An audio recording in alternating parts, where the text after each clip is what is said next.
아침부터 집안의 공기는 어딘지 모르게 무거웠습니다. 아버지 기일이 있는 날이면 의례 그렇듯 가족들은 조금 일찍 준비를 시작했습니다. 하지만 오늘은 평년과 달랐습니다. 주인공 김선희는 일어나자마자 남편의 부재를 느꼈습니다. 평소 같으면 선희보다 먼저 거실에 나와 아침 뉴스를 켜고 앉아 있을 남편. 박진수가 어디에도 보이지 않았습니다. 선희는 부엌을 둘러보다가 작게 중얼거렸습니다. 여보, 어디 갔어요? 하지만 답이 없었습니다. 침실로 가보니 남편의 휴대전화 충전기만 덩그러니 꽂혀 있었고 옷장은 반쯤 열린 채였습니다. 진수는 분명 오늘 아침 선희를 깨우지도 않고 집을 나선 것이었습니다. 선희는 순간 불안한 감정을 느꼈습니다. 기일 당일, 그것도 가족끼리 가는 산속일에 진수가 혼자 먼저 가는 경우는 단 한 번도 없었기 때문입니다. 선희는 잠시 창밖을 바라봤습니다. 바람이 잔잔하게 나무를 흔들고 있었지만 그 잔잔함이 오늘따라 불길해 보였습니다. 그때 선희의 휴대전화가 짧게 진동했습니다. 화면에는 처제 김지연의 메시지가 떠 있었습니다. 언니, 산소 먼저 다녀가요. 선희는 순간 손에서 휴대전화가 미끄러질 뻔했습니다. 처제 지연은 평소 남편 진수를 어려워하고 어색해하던 사람이었습니다.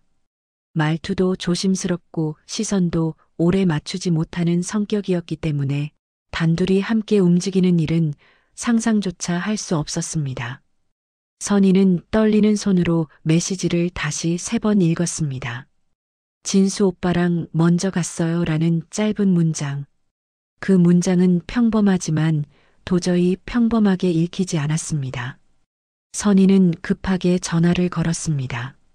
지연이 받자마자 작은 목소리로 말했습니다. 언니, 죄송해요. 갑자기 오빠가 부르더라고요. 그냥 같이 가자고 선희는 당황한 목소리로 물었습니다. 왜? 너희 둘이? 갑자기 뭐 때문에? 지연은 잠시 말을 멈추었습니다. 그게 그냥 아버지 산소에 먼저 가보자고 해서요. 이유는 오빠한테 직접 하지만 목소리에 어딘가 불안함이 묻어 있었습니다. 전화기 너머로 들려오는 지연의 호흡은 빠르고 얇았고 진수의 목소리는 단 한 번도 들리지 않았습니다. 선희는 무언가 말하고 싶은 마음이 가득했지만 지금 상황에서는 더 캐묻는 것이 의미가 없다고 판단했습니다. 전화를 끊고 거실로 돌아온 선희는 깊은 숨을 내쉬었습니다. 오늘 아침부터 이어지는 낯선 흐름은 분명히 사람을 불안하게 만들었습니다. 진수가 왜 선희를 깨우지도 않고 처제를 데리고 먼저 갔는지 그 이유를 설명할 수 있는 단서는 아무것도 없었습니다. 선희는 천천히 장롱을 열고 검은 상복을 꺼냈습니다. 손끝이 떨렸습니다. 옷을 입으며 마음속에서 불안과 의심이 점점 커지는 것을 느꼈습니다. 한편 산소에 도착해 있던 진수와 지연은 선희가 모르는 대화를 하고 있었습니다. 진수는 성묘 자리 앞에서 약간 긴장된 표정으로 서 있었고 지연은 한 손으로 카메라를 들고 주변을 촬영하고 있었습니다. 지연은 떨리는 목소리로 조심스럽게 말했습니다. 오빠 언니한테 말 안 해도 돼요? 진수는 잠시 지연을 바라보다가 낮은 목소리로 말했습니다. 아직 말하면 안 된다. 선희는 준비가 안 돼 있어. 그 말에는 단순한 숨김이 아닌 무언가 더 깊은 사정이 깔려 있었습니다. 지연은 불안한 얼굴로 카메라를 내렸습니다. 그리고 작게 중얼거렸습니다. 그래도 언니가 알면 충격받을 텐데 진수는 길게 숨을 내쉬었습니다. 일단 사진부터 찍어둬. 오늘 이 자리, 이 상황 증거가 필요해. 지연은 고개를 끄덕였지만 표정은 더 굳어졌습니다. 잠시 후 지연은 아버지 산소 주변을 촬영하기 위해 카메라를 들고 주변을 돌아다녔습니다. 그런데 갑자기 렌즈 너머로 이상한 장면이 들어왔습니다. 지연은 순간 멈추며 속삭였습니다. 오빠 잠깐만요. 그녀는 카메라 화면을 확대했습니다. 화면 속에는 산소 뒤쪽, 오래된 참나무 아래에 누군가 서 있는 듯한 실루엣이 잠깐 비쳤습니다. 지연은 뒤돌아 확인했지만 아무도 없었습니다.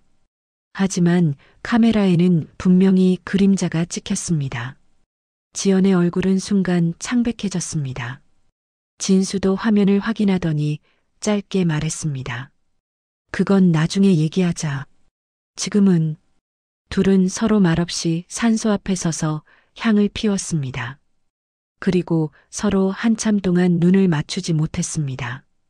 그 시각 집에서 준비를 마친 선희는 문을 나서기 전 마지막으로 방을 돌아봤습니다. 그녀는 알 수 없는 묘한 불안에 몇 번이나 문을 닫았다, 열었다 하며 모든 것을 점검했습니다.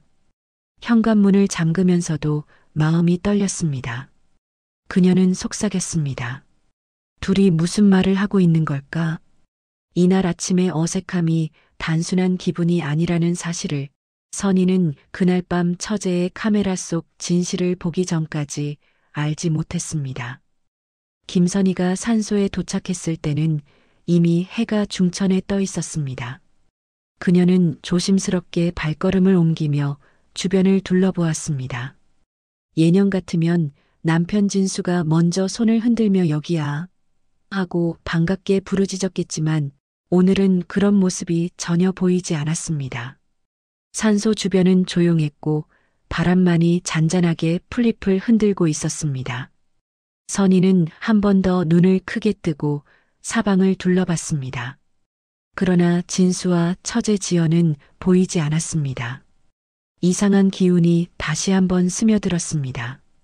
그때 멀리서 발소리가 들려왔습니다.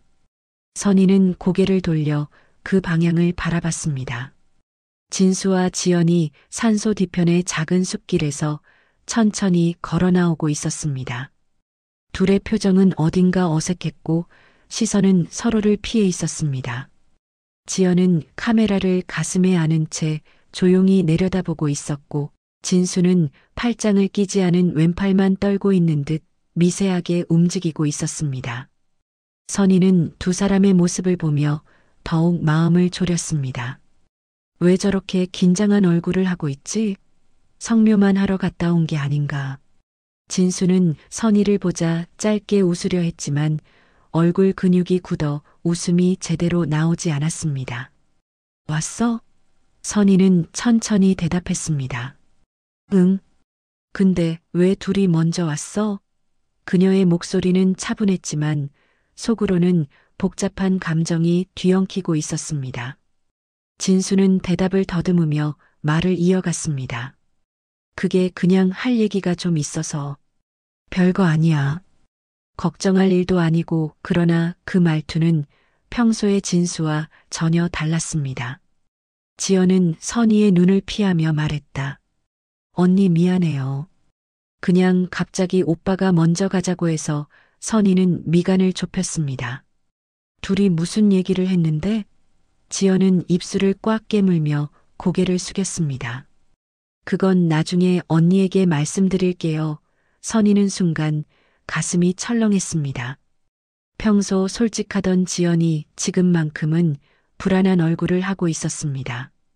그런데 바로 그때 지연이 들고 있는 카메라의 끄트머리가 햇빛을 반사해 반짝였습니다.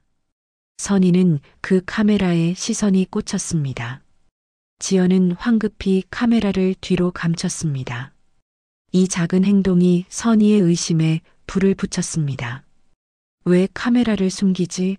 선희는 천천히 다가가며 물었습니다. 지연아, 사진 찍었어? 지연은 대답을 망설였습니다. 네, 그냥 주변 풍경 찍었어요. 그러나 표정에서는 감추고 있는 무엇이 선명하게 드러났습니다. 진수는 지연을 뒤로 감싸듯 서며 말했습니다. 여보, 괜히 사진 때문에 오해하지 마. 별거 아니야. 진수가 이렇게까지 서둘러 말을 막는 것을 본 적이 없던 선희는 더 혼란스러웠습니다. 왜 이 사람이 저렇게 지연을 감싸지? 선희는 눈빛으로 두 사람을 번갈아 살폈습니다.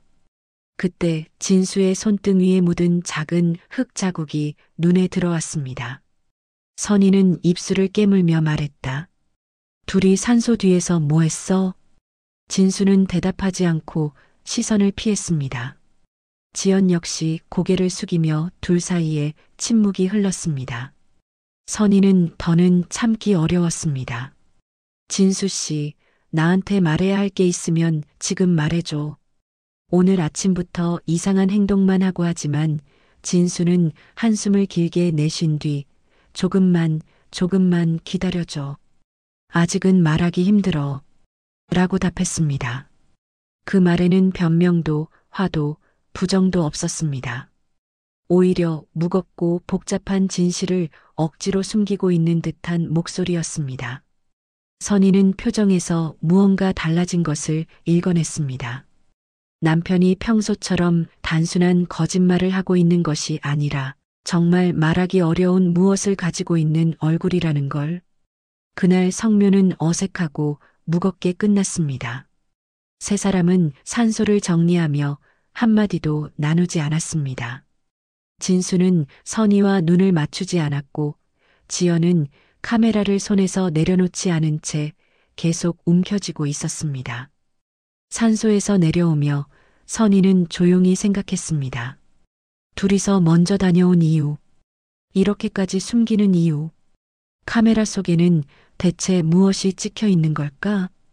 그날 저녁 선희는 자신이 생각했던 것보다 훨씬 더 큰 충격을 마주하게 됩니다.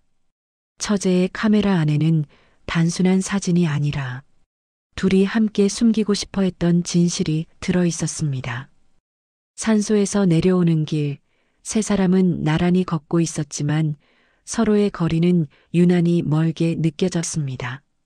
바람이 나뭇잎 사이로 스쳐 지나가며 부드러운 소리를 냈지만 그 소리는 세 사람의 침묵을 메우지 못했습니다.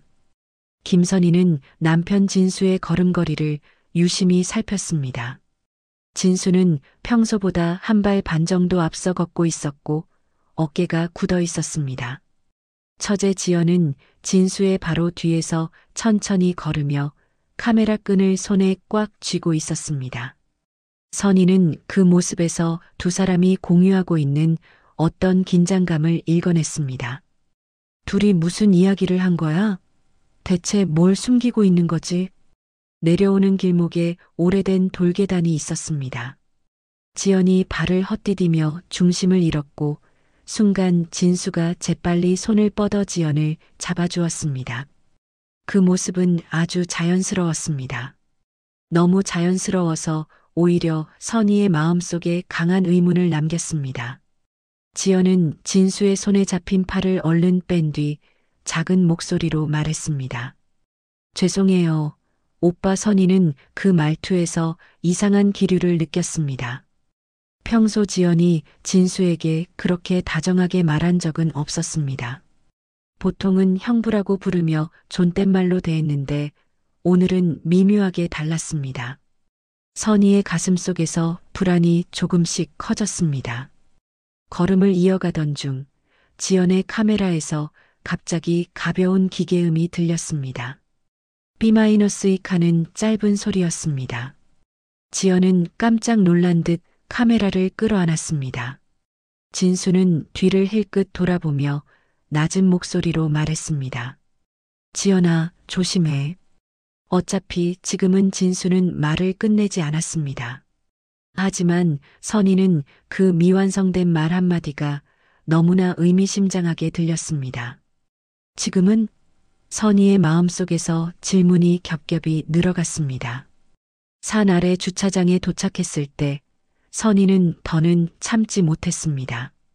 지연아, 카메라 좀 보여줘. 지연은 얼굴이 굳어졌습니다. 언니. 그게 말끝이 흐려졌습니다. 진수는 서둘러 끼어들며 말했습니다. 여보, 별거 없대도. 그냥 산소 사진 몇 장 찍은 거라니까. 그 말투는 선희가 몇 년 동안 함께 살아온 진수의 말투가 아니었습니다. 억지로 상황을 덮으려는 듯한 어색함이 묻어 있었습니다. 선희는 천천히 고개를 저었습니다. 아니, 난 오늘 왜 너희 둘이 먼저 갔는지 알고 싶어. 그리고 왜 저렇게 카메라를 숨기는지도. 지연은 손을 떨며 카메라를 꽉 쥐고 있었습니다. 언니 지금은 아직 말하면 안 되는 것 같아요. 그 말은 오히려 선희를 더 자극했습니다. 왜? 나를 왜 빼놓고 둘이서 뭘 그렇게 알아야 하는데?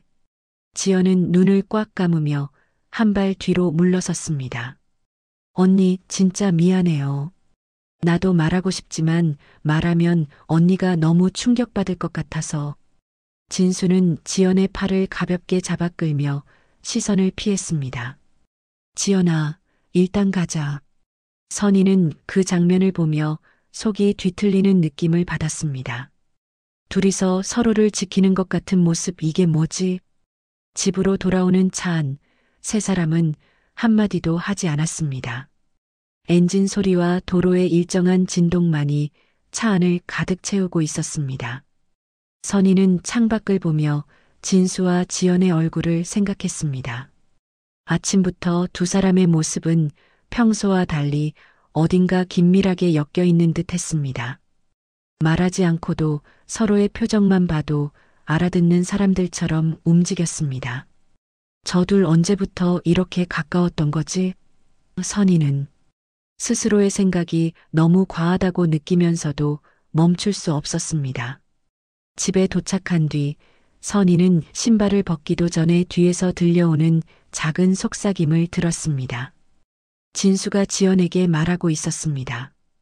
오늘은 그냥 조용히 넘어가자. 사진은 나중에 정리하고.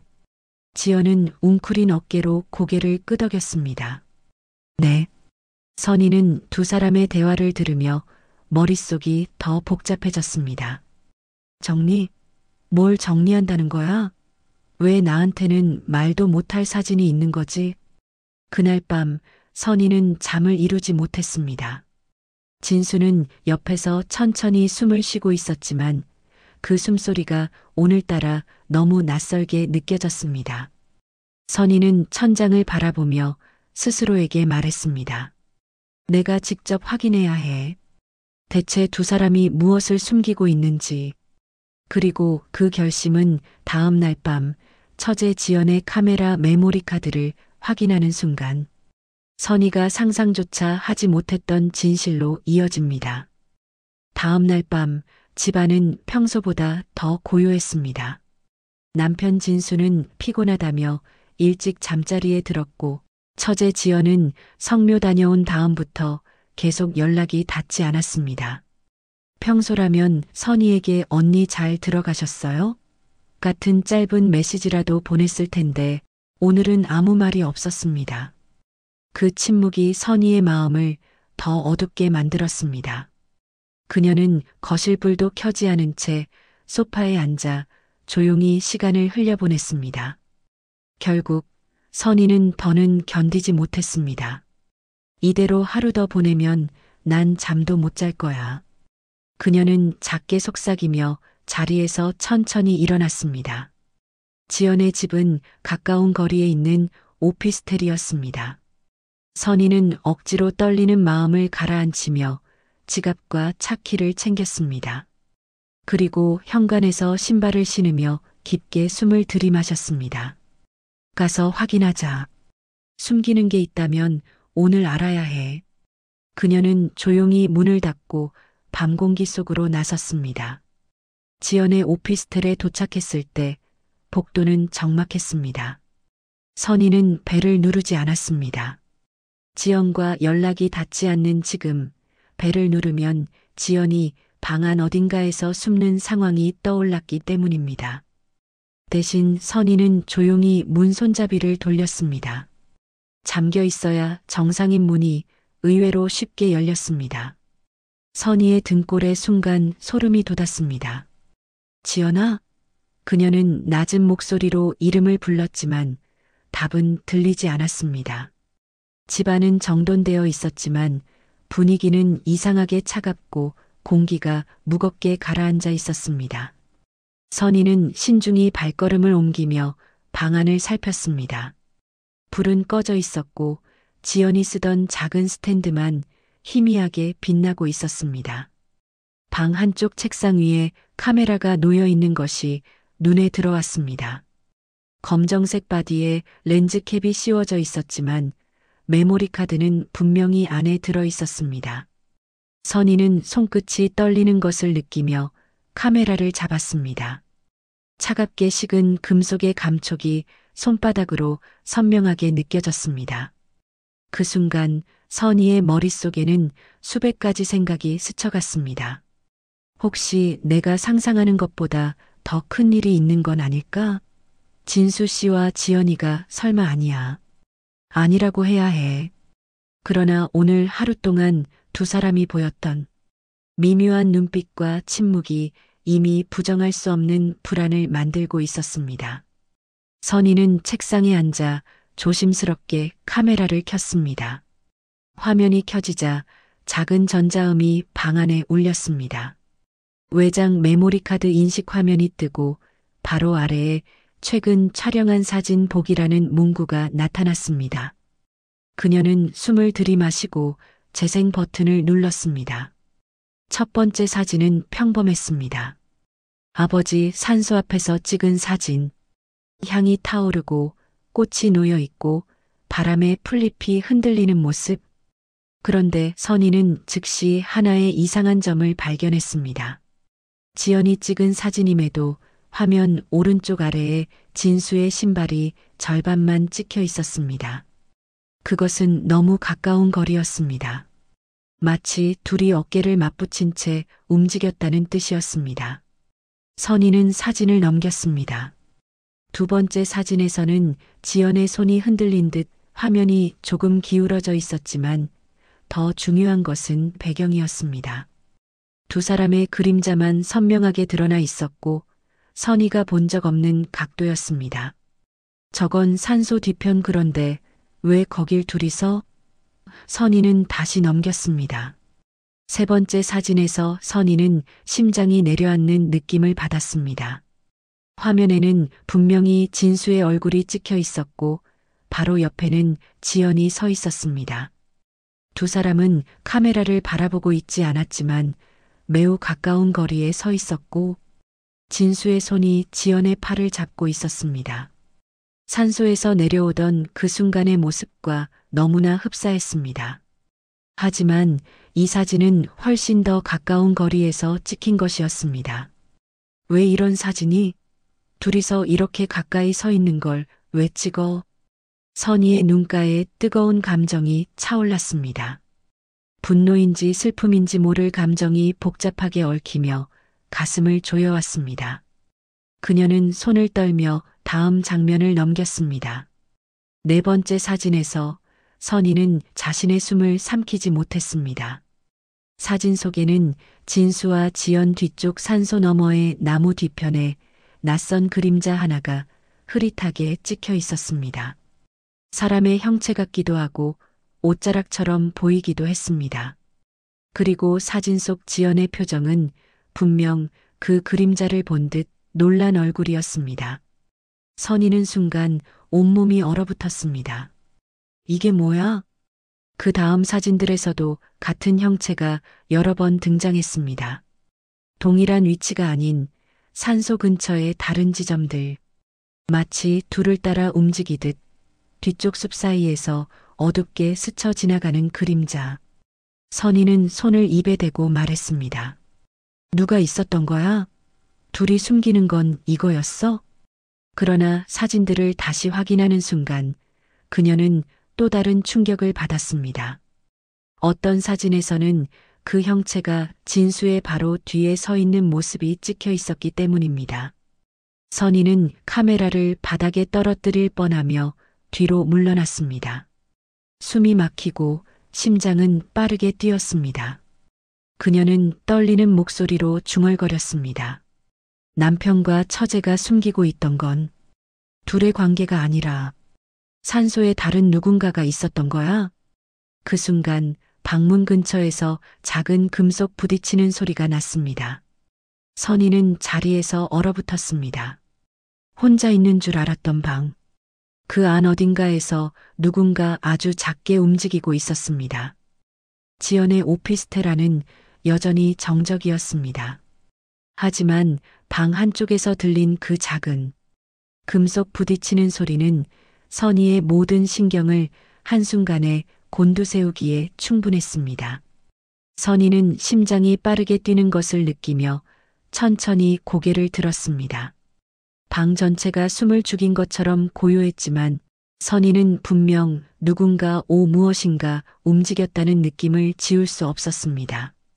카메라는 선희의 손을 떠나 책상에 놓인 채로 화면이 꺼져갔습니다. 사진 마지막 장면에 남아있던 진수의 뒤편 그림자는 아직도 선희의 눈앞에서 사라지지 않았습니다. 선희는 천천히 의자에서 일어나 주위를 둘러보았습니다. 작은 방 안에는 침대, 옷장, 책상, 그리고 작은 정리함 몇 개뿐이었지만 그중 어느 곳이든 누군가 숨어 있을 수 있다는 생각이 들었습니다. 그녀는 떨리는 목소리로 불렀습니다. 지연아, 너 있어? 답은 없었습니다. 그 대신 다시 한번 징하는 아주 약한 금속 진동음이 들렸습니다. 이번에는 조금 더 선명했습니다. 그것은 방 구석, 옷장 쪽에서 들려오는 것 같았습니다. 선희는 침을 꿀꺽 삼키며 조심스럽게 옷장 앞으로 다가갔습니다.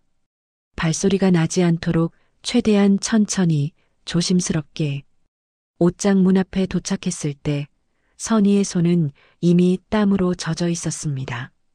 그 순간 또 한 번 아주 작은 무언가가 안쪽에서 톡하고 부딪히는 소리가 들렸습니다. 선희는 숨을 삼키며 옷장 손잡이를 잡았습니다. 한 번에 열 용기가 나지 않았고 손이 두 번이나 미끄러졌습니다. 그녀는 손잡이를 단단히 쥐고 아주 천천히 문을 열었습니다. 옷장 안에는 지연의 옷들이 가지런히 걸려 있었고 아래쪽에는 신발과 작은 상자가 놓여 있었습니다. 아무도 없어 보였습니다. 그리고 그 순간 선희의 시선은 옷장 바닥에 놓인 작은 검은 상자에 고정되었습니다. 상자는 조금 열려 있었고 그 틈에서 아주 약한 빛이 새어나오고 있었습니다. 바로 방금 들린 금속 진동음의 출처가 여기라는 것을 직감했습니다. 선희는 상자 앞으로 무릎을 꿇었습니다. 손을 뻗기 전 그녀는 잠시 멈춰 섰습니다. 이 안에 대체 뭐가 있는 거야? 그리고 천천히 상자의 뚜껑을 완전히 열었습니다. 상자 안에는 작은 금속 장치들이 몇 개 들어 있었습니다. 그것들은 마치 지방감시 장비처럼 보였습니다. 초소형 카메라, 배터리 팩, 그리고 누군가의 손때가 묻은 듯한 외장 메모리 2개. 선희는 얼굴이 굳어갔습니다. 그러나 그 안에서 가장 눈에 띈 것은 작은 USB 녹음기 하나였습니다. 선희는 숨을 멈추고 그것을 들어 올렸습니다. 녹음기를 켜는 순간 정적이 흐른 뒤 작은 목소리가 들렸습니다. 형부 누가 자꾸 산소 주변을 돌아다녀요. 그날도 또 뒤에서 지연의 목소리였습니다. 떨리고 불안한 목소리. 잠시 정적. 그리고 이어서 들리는 진수의 낮은 목소리. 지연아, 선희한테 말하지 마. 지금은 아직 말할 때가 아니야. 그 사람이 누군지 나도 확인해야 해. 선희는 손에서 녹음기를 떨어뜨릴 뻔했습니다. 지금까지의 모든 오해는 완전히 다른 방향으로 흘러가고 있었습니다. 하지만 녹음은 거기서 끝나지 않았습니다. 더 충격적인 문장이 들렸습니다. 지연아, 혹시 모르니까. 혹시라도 우리가 찍힌 사진이나 영상 있으면 절대로 혼자 보지 마. 그리고 집에 들어갈 때 조심하고. 선희는 눈을 크게 떴습니다. 늘 평온하던 남편의 목소리에서 느껴지는 긴박함, 두려움. 그건 결코 가벼운 일이 아니었습니다. 그러나 마지막 몇 초간 녹음기에는 낮고 묵직한 소리가 들렸습니다. 마치 누군가 가까이 다가오는 발소리처럼. 그리고 바로 직후 짤깍하는 정체 모를 소리가 녹음 끝부분을 끊었습니다. 선희는 녹음기를 손에 쥔 채 얼어붙었습니다. 숨이 턱 막혔고 온몸이 떨렸습니다. 그 순간 방 복도에서 선희 하는 남자의 목소리가 들렸습니다. 남편 진수였습니다. 여기까지 따라온 것이었습니다. 복도에서 들린 선희 라는 남편의 목소리는 어둡고 낮았습니다. 평소의 진수와는 전혀 달랐습니다. 그 목소리에는 놀람과 긴장, 그리고 미묘한 두려움이 섞여 있었습니다. 선희는 손에 쥔 녹음기를 떨어뜨리지 않도록 꽉 움켜쥔 채 천천히 고개를 돌렸습니다. 방문 사이로 진수의 그림자가 비치기 시작했습니다. 좁은 방 안의 공기는 순간 무겁게 가라앉았고 선희는 심장이 귀 옆에서 뛰는 것처럼 크게 요동치는 것을 느꼈습니다. 문이 조금 더 열리자 남편 진수가 모습을 드러냈습니다.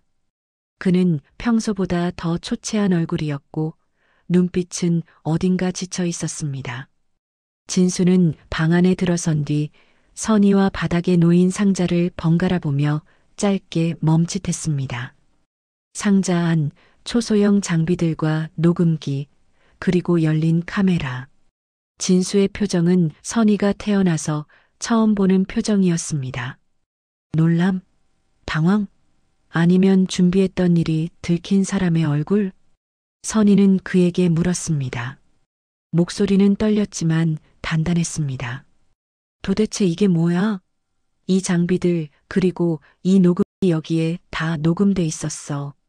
당신이 누굴 조심하라고 한 건데? 진수는 한 걸음 선희에게 다가섰다가 멈춰 섰습니다. 그의 시선이 흔들렸습니다. 그리고 조용히 말했다.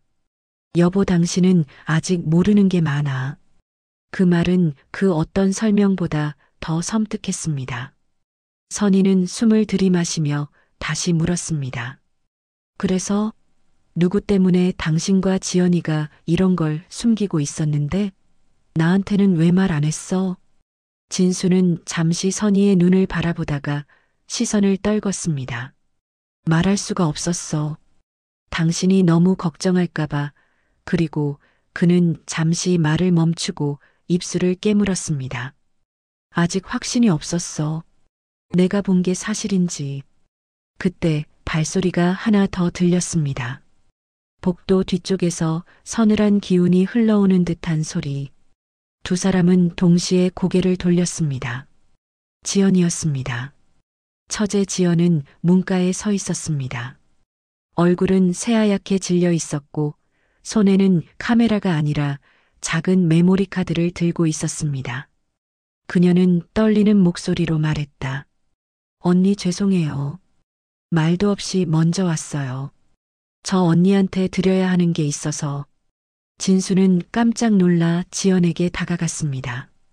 지연아, 여기 오지 말랬잖아. 그 말에 지연은 눈을 크게 떴습니다. 오빠, 이제는 숨길 수가 없어. 언니가 이미 사진을 봤어. 방 안 분위기는 숨을 삼킬 만큼 무거워졌습니다. 선희는 지연에게 다가가며 물었습니다. 지연아, 너도 말해. 둘이서 왜 산소 뒤쪽을 찍은 거야? 왜 같은 형체가 계속 찍혀 있었지? 지연은 들고 있던 메모리 카드를 선희에게 내밀었습니다. 언니, 이건 제가 어제 숨겼던 다른 사진들이에요. 그날 찍고 너무 무서워서 일부러 빼놓았어요. 선희는 메모리 카드를 받아들며 숨을 고르게 내쉬었습니다. 무엇이 찍혀 있었길래 너희 둘이 그렇게 떨면서 숨긴 거야? 지연은 눈물을 머금은 채 중얼거렸습니다. 언니 아버지 산소 뒤에 서 있던 사람. 아니, 그 그림자, 오빠가 말한 그 사람 사실 언니도 아는 사람이에요. 선희는 귀를 의심했습니다. 내가 아는 사람? 지연은 고개를 천천히 끄덕였습니다. 내 언니도 잘 아는 사람. 그리고 돌아가신 줄로만 알았던 사람. 그 순간 진수가 지연의 팔을 붙잡았습니다. 지연아, 그 얘기는 아직. 하지만 이미 늦었습니다. 지연의 입술은 떨리고 있었지만 진실은 이미 선희를 향해 흘러나오고 있었습니다. 언니, 그날 산소 뒤쪽에 서 있던 사람. 그 형체는 방 안의 공기가 완전히 멈춘 순간 지연은 말했습니다. 아버지였어요. 선희는 숨을 들이마신 채 굳어버렸습니다. 아버지는 이미 오래전에 돌아가셨습니다. 성묘를 하는 이유가 바로 그것이었습니다. 그러나 사진 속에 찍힌 그림자, 지연이 본 형체, 진수가 숨기려 했던 이유, 모두 하나의 결론으로 이어지기 시작했습니다. 아버지가 산소 뒤에 서 있었어요. 정말이에요. 언니 제가 잘못 본 게 아니에요. 그 순간 방은 정말로 숨이 멎은 듯 고요해졌습니다. 그리고 선희는 깨달았습니다. 남편과 처제가 숨기고 있었던 진실은 둘의 관계가 아니라 그들이 먼저 마주한 도저히 이해할 수 없는 존재였다는 것을. 지연의 입술에서 아버지였어요 라는 말이 흘러나오는 순간 방 안의 모든 공기가 멎은 듯 했습니다. 선희는 숨도 제대로 쉬지 못한 채 지연의 얼굴을 바라보았습니다. 진수는 두 사람 사이에서 어떤 말도 꺼내지 못하고 있었습니다. 그는 무언가를 설명하려는 듯 입을 떼려 했지만 다시 닫으며 눈을 피했습니다. 그 침묵은 오히려 말할 수 없는 진실을 더 선명하게 만들었습니다. 선희는 떨리는 목소리로 조심스럽게 물었습니다. 지연아, 너 지금 무슨 말을 한 거야? 아버지가 그 자리에 있었다고? 지연은 눈가를 적시며 고개를 끄덕였습니다. 저도 믿기지 않았어요. 근데 사진에 찍힌 그림자 그 체형도 양복색도 아버지 제삿날에 입히던 그 정장하고 똑같았어요. 그 말은 선희의 머릿속에서 천천히 그러나 뚜렷하게 퍼져나갔습니다. 산소 뒤편에서 찍힌 그림자, 지연이 혼자 숨겨둔 사진들, 진수가 선희에게 말하지 않은 이유, 둘이 먼저 성묘를 간 이유, 모든 퍼즐이 하나로 이어지고 있었습니다. 진수는 더는 숨길 수 없다는 듯 깊게 숨을 내쉬었습니다. 그리고 한참 만에 입을 열었습니다. 여보 미안해. 내가 먼저 지연이한테만 말했던 건 당신이 너무 충격받을까 봐서였어. 근데 그날 우리가 산소에 도착했을 때 지연이가 먼저 봤어. 산소 뒤에서 누가 우리를 지켜보는 걸. 선희의 눈이 흔들렸습니다. 그래서 그게 아버지라고? 지연은 눈을 크게 뜨며 말했다. 그때는 몰랐어요. 그냥 누군가 있는 줄만 알았어요. 근데 그 사람이 돌아서서 숲으로 들어가는데 뒷모습이 너무너무 아버지랑 똑같았어요. 말이 끝나고도 한동안 세 사람 사이를 침묵이 감쌌습니다. 그 침묵은 두려움과 혼란, 그리고 아직 풀리지 않은 무언가로 가득했습니다. 선희는 조심스럽게 테이블 위에 카메라를 집어들었습니다. 다시 전원을 켜고 마지막 사진을 재생했습니다. 사진 속 산소 뒤편 나무 앞에 서 있는 그림자. 확대하자 흐릿하지만 분명한 윤곽이 드러났습니다. 어깨 넓이, 허리에 걸친 긴 양복. 그리고 약간 앞으로 굽은 자세. 선희는 사진을 보며 입을 막았습니다.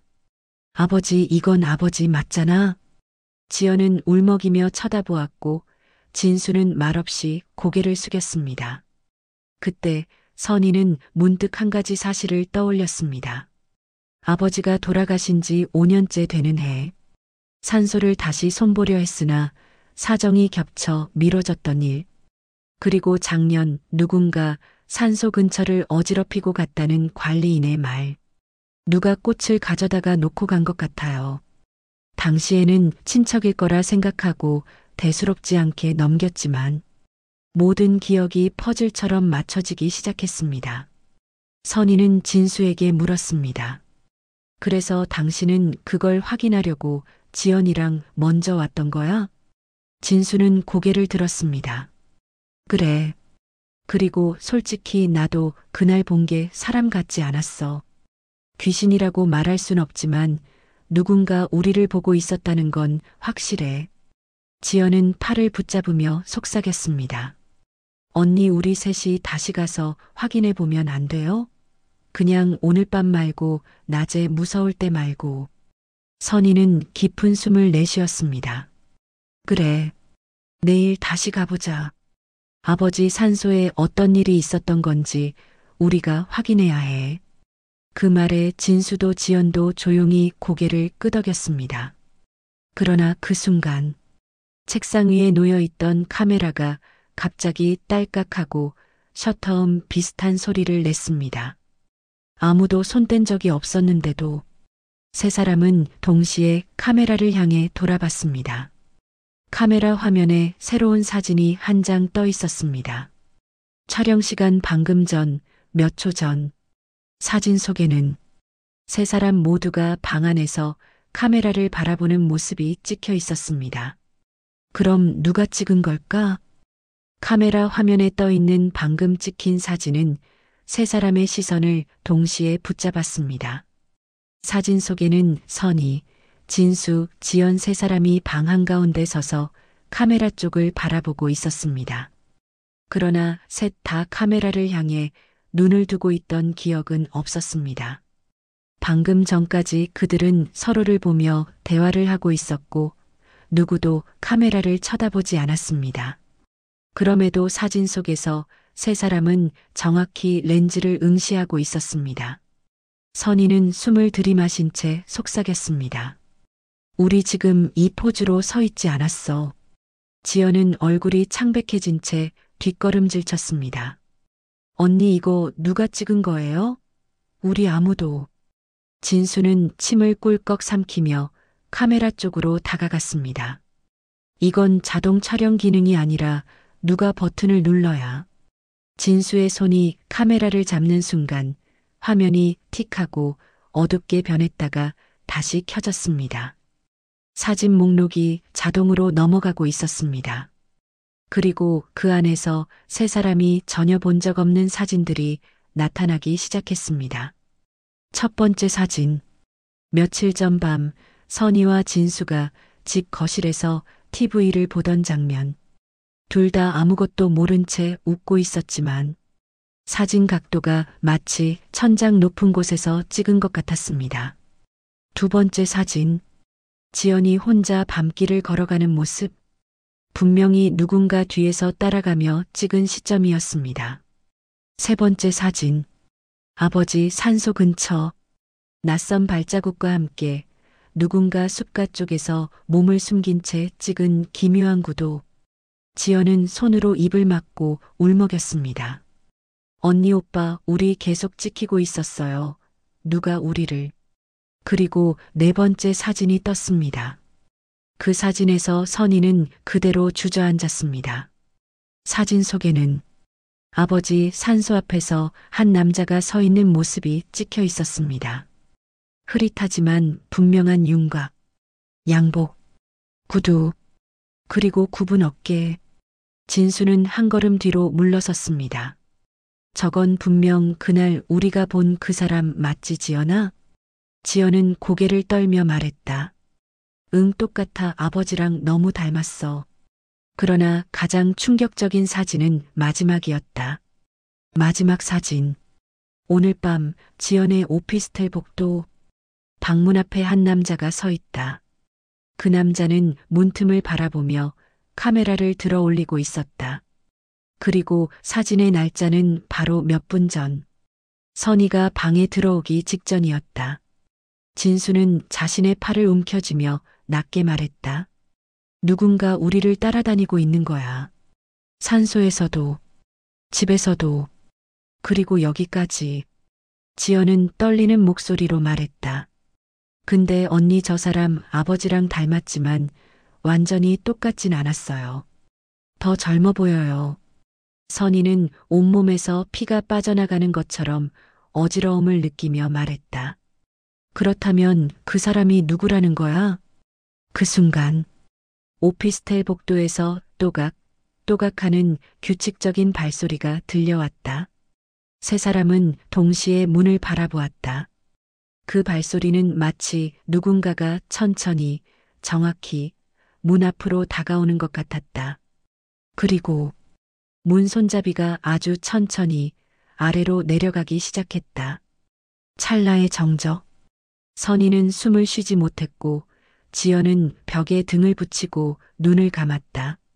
진수는 두 사람을 뒤로 감싸듯 서며 문을 노려보았다. 문이 철컥 열렸다. 그러나 문틈 너머에는 아무도 없었다. 불 꺼진 복도만이 깊게 펼쳐져 있었다. 그 순간 그들의 뒤에서 카메라 셔터음이 울렸다. 찰칵. 세 사람은 놀라 뒤돌아섰지만 방 안에는 그들을 찍을 사람은 없었다. 카메라만이 테이블 위에 놓여 있었고 붉은 촬영등이 깜빡거리고 있었다. 진수는 선희의 손을 잡으며 말했다. 여기 있으면 안 돼. 지금 바로 나가자. 내일 아침 아버지 산소로 다시 가보자. 무슨 일이든 거기서 시작된 거야. 세 사람은 서로를 부축하며 방을 빠져나갔다. 한 번도 돌아보지 않은 채. 그리고 비워진 방 안. 카메라가 자동으로 마지막 사진을 화면에 띄웠다. 사진 속에는 문을 나서는 세 사람의 뒷모습, 그리고 그 뒤로에서 천천히 모습을 드러내는 한 남자의 실루엣이 서 있었다.